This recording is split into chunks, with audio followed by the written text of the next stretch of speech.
Hey guys, Darren Asbury here with Revital Outdoors, bringing you another exciting podcast tonight. Tonight we're going to the awesome state of Missouri. We're going to be talking to Mr. Andy Newcomb. Andy won the BFL Ozark Division. This could be the Ozark Division, on Lake of the Ozarks last year for the first tournament. So we're going to be talking to the defending champion, the first Ozark Division BFL with Major League Fishing. Very excited to talk to him this evening. I know that tournament's coming up in the next few weeks for 2022. So we're going to be talking about last year's winner. Before we get started, make sure if you haven't already to subscribe to our YouTube channel. Thank you to everyone who has subscribed so far. I think we're over 100 or 350 subscribers. So that's really awesome. We're growing this page, having a lot of fun with these podcasts. Check us out on Facebook and Instagram, Revital Outdoors. And if you've never heard of Revital Outdoors, we're a premium CBD company for outdoor enthusiasts. For all hunting and fishing enthusiasts, we have a great product line. THC free, made right here in America, premium CBD. So check us out, revitaloutdoors.com. But without further ado, let's go ahead and bring him in, Mr. Andy Newcomb, an absolute hammer in the state of Missouri. How you doing this evening, bud? I'm doing well, man. How are you?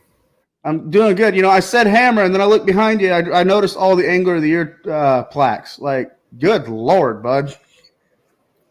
Well, thanks. Appreciate it. Yeah. So, well, let's just get right into it. You're not a stranger to wins with Major League Fishing, especially on the BFL level. You won the first Ozark Division BFL last year, Lake of the Ozarks. You've got a phenomenal history on Lake of the Ozarks. I think you could probably stand toe-to-toe with the Hibden family. So tell us a little bit about the lake and why you're so good on it. Well, I mean, I don't know how to answer that, the second part of that question. But, you know, it's a phenomenal lake. It's absolutely full of fish.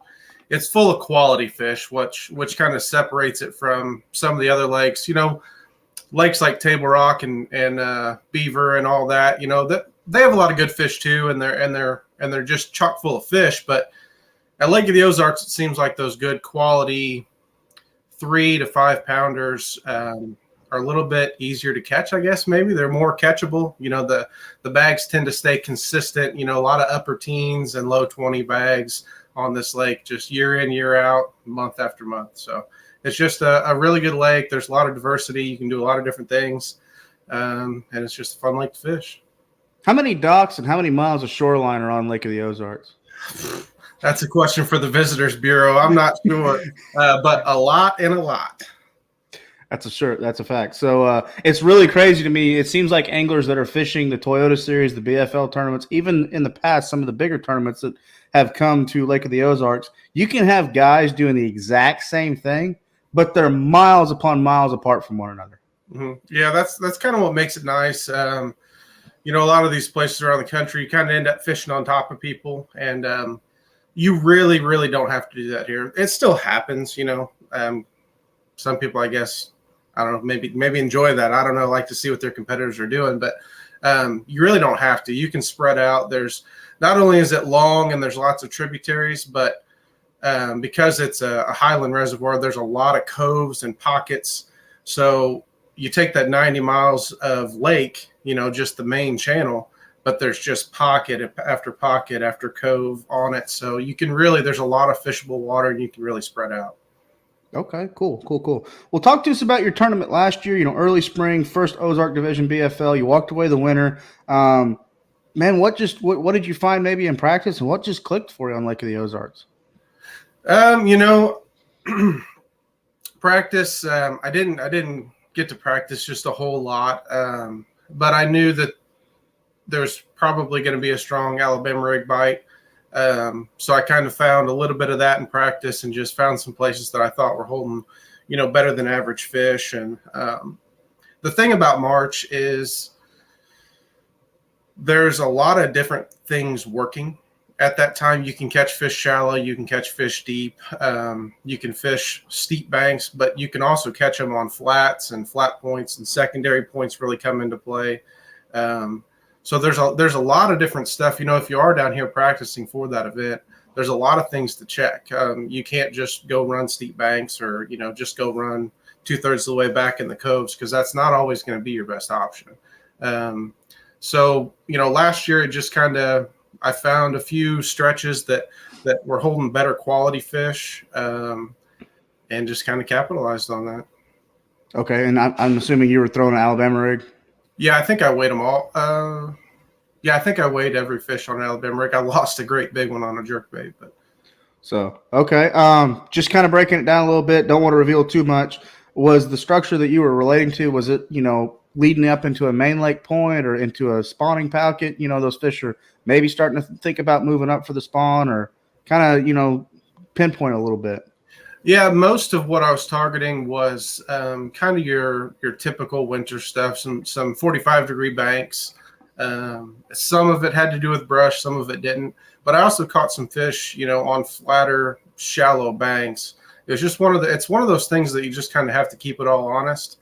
And day to day, the bite changes, and so I always experiment throughout the day. And even if I'm catching them doing one thing, I'll always go try and see what's going on. If I'm catching them on 45-degree banks, I'll try some flat secondaries and stuff like that just to make sure I'm not missing anything. Right. If you would kind of tell us a little bit more about, as far as breaking down Lake of the Ozarks a little bit, do you want to, focus on just catching the fish that you can catch, or can you target largemouth, smallmouth, and spotted bass? Like, did you have a mixed bag last year? Does it matter to you, or is that something important? I mean, you're not going to win with anything but largemouth on this lake. You might luck into a big spot. I've won some tournaments where I had a 4+ pound spot in my bag, but you can't target those. This lake is dominated by largemouth, and the tournaments for sure. You can catch a lot of spotted bass, but they're not typically going to help you win. So, I would say anybody who's looking to win a tournament needs to focus on largemouth for sure. Absolutely. Tell us a little bit more about Lake of the Ozarks. This is just going to be a little bizarre of a question, but to me, I grew up in Oklahoma, not too far from Lake of the Ozarks. Have a lot of history there. To me, it's one of the most profound jerkbait lakes out there. And that being said, I remember fishing an EverStart Series tournament back in 2010. That's when the Megabass 110 was like first coming out, and you saw guys like literally not even thinking about buying a $25 lure. That was the most expensive bait ever to hit the shelf at the time. I know that Dion Hibden and Guido, his dad, have got a lot of great history with throwing big husky jerks, as well as other anglers back in the 80s, early 90s, winning Elite 50s and Elite 100s and all that. What makes Lake of the Ozarks such a good jerkbait lake? I think it's a combination of factors. I think it has about the perfect clarity. You need some good water clarity for a jerkbait to be as productive as it can be. But I tend to like a little tint to the water, and Lake of the Ozarks historically has a little bit of a green tint to it throughout, unless the lake's blown out and muddy. And those lakes that you can see the bottom in 20 foot and everything, a jerkbait is great down there too. But a lot of times if the fish aren't active, that water's so clear and they can see it from so far away that they come up and they will really inspect that bait. And, sometimes they won't eat it, when they can see it that well.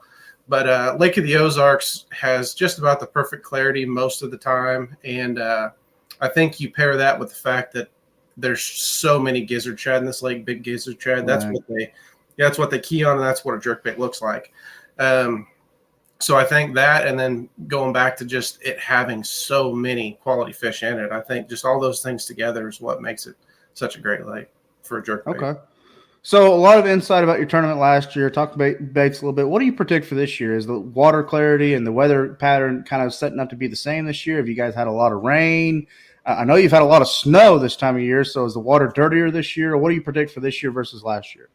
Well, if you can't tell by my raccoon eyes, I've actually been down in Florida and Alabama and stuff, kind of pre-fishing for some pro circuit events. So I haven't been on this lake in a little bit, but right before I was actually sad to be, it sounds funny, I was sad to be going to Florida because right before I left, the jerkbait bite was just unbelievable. So I predict for any time in the middle of March, you got to look at a low to mid 20s bag is probably going to win that event. And by the time that rolls around, we've been really cold here the last few days, but we're almost without a doubt, you're going to have a few warm days, leading up to that event. So not only are you going to be able to catch them on an Alabama rig or a jerkbait or a wiggle wart or something like that, but there's going to be guys running up the tributaries and flipping a jig or throwing a crankbait or a big spinner bait or whatever like that. So it's going to be one of those things that's going to be wide open, and it's going to take a bag to win it for sure. For sure. I honestly predict you're probably going to have 2 or 3 bags over 20, maybe 21 pounds. I mean, that lake can produce. And if the weather is nasty, what I call duck hunting days, if it's windy, blowing, raining, cloudy, they're going to, I mean, it could be lights out on Lake of the Ozarks. Yeah, they'll eat. And March is just, it's one of those months where, it can be tough. But, with that many people fishing the tournament, somebody's going to land on them and they're going to catch them up. Absolutely. So, well, one last question before we let you go. What about a co-angler? Lake of the Ozarks, such a diverse fishery. There are a lot of things that the boaters are doing in these BFL tournaments and the Toyota Series are throwing, reaction baits that are parallel in the banks. Really going to be hard for the co-anglers to slow down, calm down, and get the bites they need. But what's your prediction? Let's say a co-angler going out there with 3 rods. What should they take with them? So if I was fishing as a co in one of those, I would probably bring a box full of jerk baits. I would have a Dirk's jig on. Apex Tackle Company selling those now. A Dirk's jig is going to be something for a co-angler that they can drag around no matter what their boater's doing. And not only does it catch a lot of fish, but it catches big fish. Mm-hmm. So those 2 things. And then, man, it's tough for a co-angler to throw an Alabama rig. So I'd probably go with it's hard to say without talking to your pro the day before, but, a spinner bait is going to be something that you may not catch a lot of fish, but on any part of the lake at any time that can catch a really big one. Right. So I'm going to let a little secret out of the bag that not a lot of people talk about on Lake of the Ozarks for the co-anglers. The Ozark Division to me is one of the most co-angler savvy divisions in BFL because they know that they're going to be cranking rock. They know that they're going to be running points. They know that they're going to be running brush piles, not only in Lake of the Ozarks, but you got Truman there. You got Table Rock Lake. It's hard for co-anglers to really catch them. But when you were talking about that jerkbait in a co-angler's hand, I'm going to throw this out there a little bit, and I want you to agree or disagree. Throw it out there. Don't reel. What do you mean don't reel? Just pull it behind the boat and just twitch it behind the boat and go with that because that boater's going to be going down the bank. He's going to be on that trolling motor. Don't reel. Just sit there and. Yeah, I'd say if your boater, especially if your boater's up on the bank throwing a crankbait or something like that, it's probably not a bad idea. It's just you can catch fish out of the back of the motor. It is possible, and it's amazing what fish will come up. Let's say if you're catching 2 or 3 pounders, there's more fish with them, guys. I mean, they're just going to be a little bit deeper. So, even if your boater's throwing, in my opinion, if your boater's throwing a 110 jerkbait, throw a 110 plus 1. Get down there a little deeper. Yep. It's just going back to what we said. The lake's so full of fish. It's that the Toyota Series last year here in March. Every one of my co's asked me the same thing. Are you going to be live scoping? Are you going to be live scoping? And when I tell them yes, boy, they look so deflated. And I said, listen. I'm going to be around so many fish. I said, just throw it at the bank. You don't have to be doing what I'm doing. Just throw it at the bank, and somewhere in your cast, from the end of your cast to the boat, you're going to go past the fish. So, it's just one of those things, just speaking directly to the co-anglers, just keep your head in it. Even if you feel like maybe your boater doesn't know what he's doing, you're always going to be around fish on that lake. You're around, and they swim around, and they stay together. Your boater's probably not going to go to an area that's not going to have fish in it. So he's not going to be catching the only one in the area. So that's awesome. So, well, Andy, we really appreciate you coming on board, especially winning the tournament last year. I know you're a busy guy. You're fishing the pro circuit this year. I mean, hell, you fish like upwards of 20 tournaments a year, don't you? Oh, I'd say it's well past that.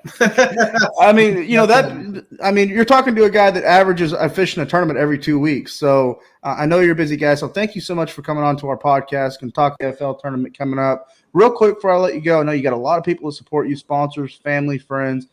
Just want to give you the opportunity to thank all of them before we get off here. Absolutely. Obviously, first and foremost, it's family and friends. My phone doesn't stop, and that's a good thing. No matter what my face said just now, that's a good thing. So I want to thank them first. And then, all of my sponsors this year, Fitz Fishing, which is a well-known name in this area, they came on as my title sponsor. And, they've really helped a lot with the added expense and stuff of stepping up to the pro circuit. So them, Bass and Bob, which is something that I would recommend anybody who's coming from out of town to fish that BFL or the Toyota Series. Go to Bass and Bob's website, sign up for membership. It's cheap. It's $30-$40 for a year. And there's a wealth of knowledge on there. I mean, it's something it's a way to get ready for a tournament without actually being there to pre-fish. Justin Swass with Midwest Land Group came on this year. He's actually my first official professional sponsor. So I'm backed by a lot of good companies, and I appreciate every one of them. And I appreciate you having me on tonight. Absolutely so. Well, from all of us at Revital Outdoors, you've been talking to Mr. Andy Newcomb. Again, he won the very first Ozark Division BFL tournament last year on Lake of the Ozarks. Absolute stud on Lake of the Ozarks.